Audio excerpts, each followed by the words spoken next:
जय हिंद। स्वागत है आप सभी का अपने YouTube चैनल जी के डोज विद अभी। यह वीडियो आपके लिए काफ़ी महत्वपूर्ण है क्योंकि सक्षमता काउंसलिंग से संबंधित जितने भी प्रश्न हैं उन सभी प्रश्नों का जो है जवाब देंगे। आपने जितना भी प्रश्न पूछा है कमेंट में, नियोजन पत्र ओरिजिनल नहीं है, डॉक्यूमेंट कैसे अपलोड करना है, लिंक क्या है, आवेदन कैसे लिखना है, किस किस को आवेदन करना है, आवेदन जो है वह आवंटित जिला को लिखना है, डीईओ को लिखना है, डीपीओ को लिखना है, सभी डॉक्यूमेंट अपलोड करना है या सिर्फ डाउटफुल डॉक्यूमेंट अपलोड करना है।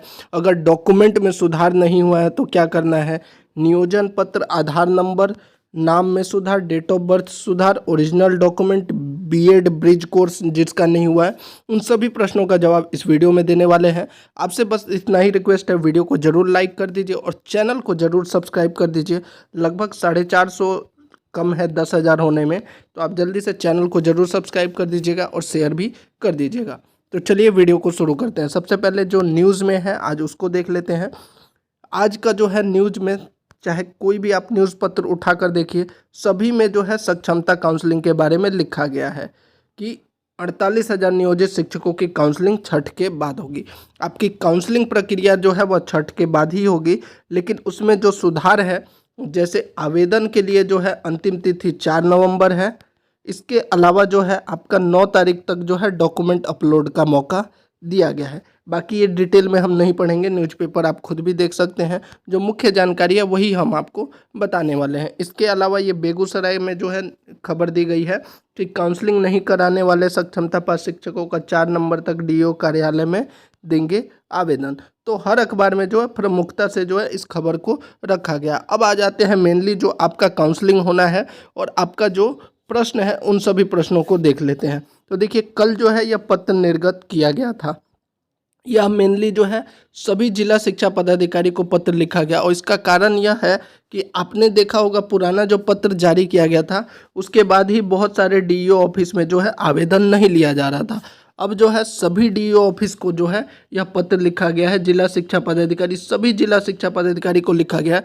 तो अब 101% जितने भी शिक्षक कह रहे थे कि आवेदन उनके जिला में नहीं लिया जा रहा है, तो बिल्कुल आवेदन लिया जाएगा, क्योंकि अब बिहार शिक्षा विभाग पटना के तरफ से जो है यह पत्र जारी कर दिया गया है। अब बात कर लेते हैं आपका आवेदन और जो डाउटफुल डॉक्यूमेंट अपलोड करना है उससे संबंधित। तो देखिए, यहाँ पर जो है सभी संबंधित को सूचित किया जाता है कि स्थानीय निकाय सक्षमता परीक्षा 2024 प्रथम के सफल अभ्यर्थियों के प्रमाण पत्रों के सत्यापन हेतु राज्य के सभी जिलों में दिनांक 13 सितंबर तक काउंसलिंग की गई। इस काउंसलिंग के दौरान ऐसे शिक्षक अभ्यर्थी जिनका बायोमेट्रिक सत्यापित हुआ परंतु किसी कारण नाम में अंतर, जन्म तिथि में अंतर, आधार संख्या की गलत प्रविष्टि इत्यादि कारणों से आधार सत्यापन नहीं हो पाया, वे दिनांक 4 नवंबर तक नाम, जन्म तिथि, लिंग, आधार संख्या, मोबाइल नंबर में परिवर्तन हेतु अपने पदस्थापन जिला के जिला शिक्षा पदाधिकारी को आवेदन दे सकते हैं। अब यहाँ पर समझिए, एक जो आपको डाउट है कि किस किस को आवेदन देना है, आवेदन उनको देना है जिसका आधार सत्यापन नहीं हुआ है। किस कारण वह सत्यापन नहीं हुआ है, तो आधार संख्या में गलती हो गई है, मोबाइल नंबर में गलती हो गई है, मतलब फॉर्म भरते समय आपका इन सब चीज़ों में अगर गलत हो गया है, जन्म तिथि में गलती हो गई है, लिंग में गलत हो गया है, तो अगर ऐसी कोई भी समस्या है तो आप जो है अपना जो है 4 नवंबर 2024 तक जो है आवेदन दे सकते हैं। और आवेदन कहाँ देना है, पदस्थापित, यानी आप जिस जिले में हैं वो, पहले जो पत्र जारी किया गया था उसमें कहा गया था आवंटित जिला, लेकिन इस बार क्लियरली लिखा है कि पदस्थापन वाला जिला जो है, तो यानी कि पदस्थापित जिला जिस जिले में है आप हैं वहीं पे आपको देना है, या एक बार जो है वहाँ जाकर कंफर्म जरूर कर लीजिएगा। इसमें तो यही है कि पदस्थापन जिला के जिला शिक्षा पदाधिकारी को आवेदन दे सकते हैं। और ये जो है अंतिम तिथि है 4 नवंबर 2024। एक चीज़ यहाँ पर और स्पष्ट कर दूँ, आपके आधार में और मैट्रिक के नाम में परिवर्तन है, तो इसके लिए आपको जो है एक एफिडेविट जो है शपथ पत्र भी बनवाना पड़ेगा, और जो शपथ पत्र होगा वह आप एसडीओ कोर्ट से बनवा सकते हैं। अगर आपने ये शपथ पत्र पहले बनवा रखा है तो वह भी मान्य किया जाएगा, क्योंकि एफिडेविट का जो है कोई टाइम पीरियड नहीं होता है। तो ये आवेदन आप दे सकते हैं। आवेदन जो है 4 नवंबर तक लिया जाएगा। इसके बाद हो सकता है वह मना कर दे, तो कृपया करके जिसका भी जो ये सुधार करवाना है वह 4 नवंबर तक दे दीजिए। अगर आपने पहले दिया था, और साथ में एक चीज़ और स्पष्ट कर दूं, आवेदन देते समय आप 2 कॉपी जरूर दीजिएगा। 2 कॉपी इसलिए, एक कॉपी आप जमा करवा दीजिए और एक पर आप रिसिप्ट ले लीजिए। मान लीजिए डीईओ ऑफिस से वो खो जाता है तो कम से कम आपके पास एक प्रमाण होगा कि आपने वहाँ पर जमा करवाया है। साथ ही जो है आवेदन पर जो है, आवेदन का एक बार फॉर्मेट दिखाता हूँ। ये है फॉर्मेट, इसमें थोड़ा सा सुधार कर दीजिएगा। ये फॉर्मेट जो है मैंने पहले बनाया था, इसमें ये सब ऊपर वाला सेम रहेगा, जिला शिक्षा पदाधिकारी महोदय। यहाँ पर एक आपका डाउट होगा कि जिला शिक्षा पदाधिकारी को लिखें या जिला कार्यक्रम पदाधिकारी। चूँकि पत्र में जो है जिला शिक्षा पदाधिकारी है तो वही लिखिए। हालांकि कार्यक्रम पदाधिकारी द्वारा यह कार्य किया जाता है तो आप वह भी लिख सकते हैं, लेकिन चूँकि पत्र में जैसे लिखा है उसी आधार पर मैं आपको बता रहा हूँ। जिला का नाम, विषय यहाँ पर लिख दीजिए। उसके बाद यहाँ पर थोड़ा सा चेंज कर दीजिए कि उपयुक्त विषय के संबंध में सूचित करना है कि दिनांक 17 अक्टूबर के जगह जो अब नया पत्र 29 अक्टूबर को जारी किया गया उसका लिख दीजिए कि 29 अक्टूबर 2024 बिहार शिक्षा विभाग पटना द्वारा जारी ज्ञापांक, इसका ज्ञापांक संख्या यहाँ पर आपको मिल जाएगा ऊपर 782 जो लिखा हुआ है, ये लिख दीजिए। में यह निर्देश दिया गया कि ऐसे शिक्षा, और यहाँ पर आवंटित के जगह पर लिख दीजिए पदस्थापन जिला में शिक्षा पदाधिकारी को देना है। यहाँ पर जो है आप इन सभी चीज़ों को लिखने के बाद अपना मोबाइल नंबर भी लिख दीजिए। मोबाइल नंबर लिखने से यह फ़ायदा होगा, अगर इसमें कोई गलती होती है या फिर कोई डॉक्यूमेंट उनको और चाहिए होता है तो आपको कांटेक्ट कर लेंगे, ये ज़रूर आप कर लीजिएगा। बाकी ये आवेदन का जो फॉर्मेट है वह मैंने टेलीग्राम पर भी डाल दिया है, या फिर आपके पास कोई और, देखिए इसका कोई ऐसा नहीं है कि ऐसे ही लिखना है, अगर आप और अच्छे से कर सकते हैं तो बिल्कुल आप, मैंने बस एक एग्जाम्पल के लिए ये बता दिया है कि इन सब चीज़ों का जिक्र कर दीजिए। पहला तो आप आवेदन क्यों दे रहे हैं, किस आधार पर दे रहे हैं, तो हमने ये बता दिया कि भाई इस पत्र के आधार पर हम दे रहे हैं। फिर आवेदन में आप क्या चाहते हैं, तो हम ये परिवर्तन चाहते हैं, और किस लिए चाहते हैं तो भाई हमको दोबारा से काउंसलिंग, ये 3 चीज़ों का आप जिक्र कर दीजिए। और चौथा जो है नीचे आप जो है क्या क्या उसका डॉक्यूमेंट प्रूफ लगा रहे हैं वह भी, अगर आप एफिडेविट लगा रहे हैं एफिडेविट लिख दीजिए, आधार कार्ड लगा रहे हैं एडमिट कार्ड लगा रहे हैं, जो भी आप यहाँ पे संलग्न कर रहे हैं उसको लिख दीजिए। मोबाइल नंबर भी यहाँ पर इंक्लूड कर दीजिएगा। और आवेदन का जो है 2 कॉपी लेके जाइए, एक उनको जमा करवाइए और दूसरा उन पर साइन लीजिए, रिसिप्ट लीजिए, ताकि भविष्य में अगर कुछ गड़बड़ भी हो जाए तो आपके पास प्रमाण रहेगा। ऐसा नहीं कि डीओ ऑफिस में एक जमा कर दिया, बहुत से शिक्षकों का वहाँ मिला, 1-2 इधर उधर हो गया और आपका खो गया। तो इसीलिए जो है आप 2 कॉपी लेकर जाएं, एक अपने पास रखें और एक उनको जमा करवा दें। ये तो हो गया भाई आवेदन से संबंधित जानकारी।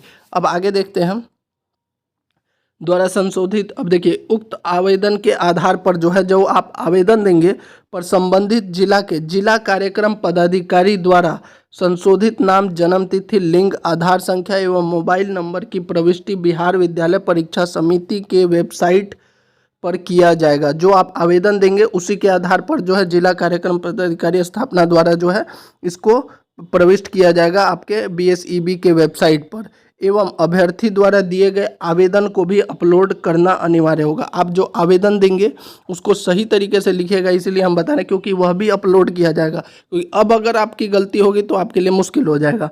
अभ्यर्थी द्वारा पूर्व में आवेदन भरते समय अंकित किए गए नाम, जन्म तिथि, लिंग, आधार संख्या एवं मोबाइल नंबर सॉफ्टवेयर में यथावत रहेगा। जो पहले आपने दिया था वह भी रहेगा और जो नया आप दे रहे हैं वह भी रहेगा। किसी तरह का जो है ओवर राइटिंग नहीं की जाएगी।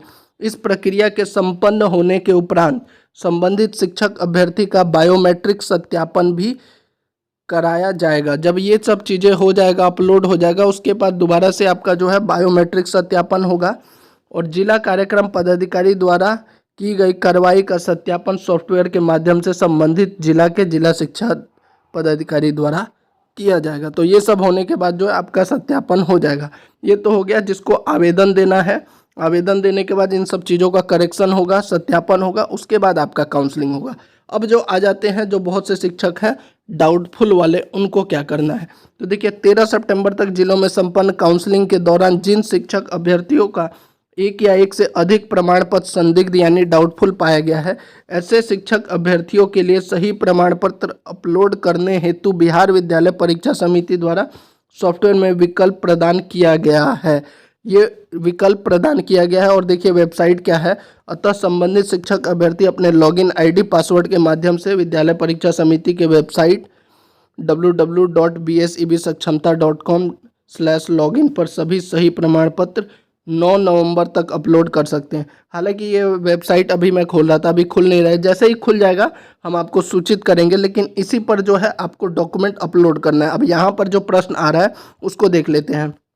यहाँ पर जो प्रश्न पूछा जा रहा है कि कौन से डॉक्यूमेंट अपलोड करने हैं, तो जो डाउटफुल है डॉक्यूमेंट उसी को आपको अपलोड करना है, सभी डॉक्यूमेंट को अपलोड नहीं करना है। जो डॉक्यूमेंट जो है आपका डाउटफुल है, मतलब गलत तरीके से अपलोड हो गया है, चाहे वह साइबर कैफ़े के द्वारा हुआ है या आपके द्वारा हुआ है, तो उसको आप दोबारा से अपलोड कर दीजिए। पुराने वाले को वैसे का वैसे रहने दीजिए और नया वाला आप अपलोड कर दीजिए, और सिर्फ वही कीजिए जो डाउटफुल वाला है, बाकी चीज़ों को नहीं छेड़ना है। दूसरा यहाँ पर प्रश्न उठ रहा है, अगर आपके पास जो है प्रोविजनल पहले किया था, अभी आपके पास ओरिजिनल है, तो बिल्कुल आप ओरिजिनल वाला कर दीजिए। और आपका जब काउंसलिंग के लिए बुलाया जाएगा तो आप प्रोविजनल और ओरिजिनल दोनों लेके जाइए। तीसरा जो प्रश्न पूछा जा रहा है कि अगर डॉक्यूमेंट में जो है सुधार नहीं हुआ है, मान लीजिए किसी डॉक्यूमेंट में सुधार नहीं हुआ, हालांकि आपको डॉक्यूमेंट में सुधार कर लेना था, लेकिन बहुत से डॉक्यूमेंट में अभी तक सुधार नहीं हो पाया क्योंकि उसमें विलंब लग, ऐसे में आपको क्या करना है, एक एफिडेविट बनवा लेना है। एफिडेविट मैं क्यों कह रहा हूँ, क्योंकि आपका जो पहले ज्ञापांक जो जारी किया गया था उसमें लिखा हुआ था कि एफिडेविट रहेगा, तो बिल्कुल एसडीओ कोर्ट से जो आप एफिडेविट बनवाएंगे वह मान्य होगा।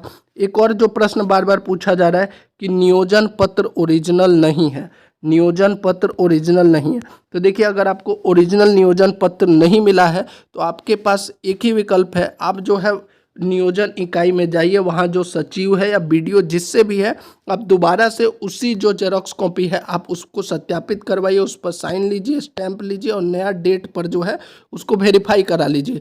इतना आपको करवा, कुछ ना कुछ आपको करके ले जाना है कि वो आपका नियोजन पत्र जो है वो सही है।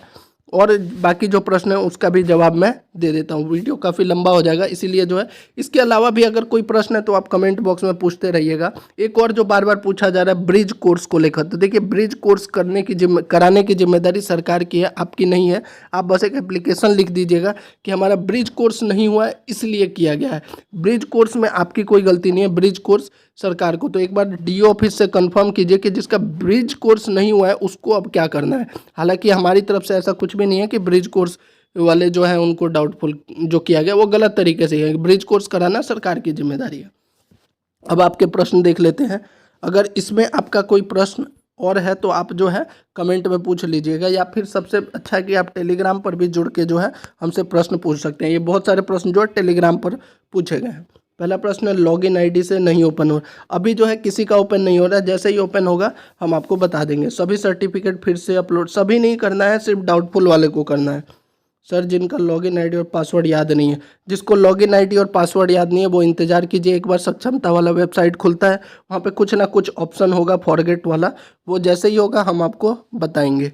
सर पोर्टल पर ओरिजिनल सर्टिफिकेट स्कैन करके या फोटो कॉपी, ओरिजिनल को ही कीजिए। अब ऐसी गलती मत कीजिए कि फोटो कॉपी अपलोड कर दिए या कुछ भी, और स्कैन करते समय ध्यान रखिए जो ओरिजिनल का है वो चारों तरफ कुछ भी कटना नहीं चाहिए, ऐसी कोई भी गलती मत कीजिएगा कि अब दोबारा से आपको दिक्कत आए।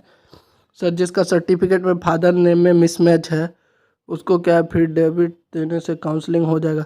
मोस्ट प्रोबली हो जाएगा। अगर आपने सुधार नहीं करवाया है, नहीं हो पाया सर्टिफिकेट में, तो आप जो है एक एफिडेविट जरूर बना लीजिए, और वो एफिडेविट जो है एसटीओ कोड से बनवाइए।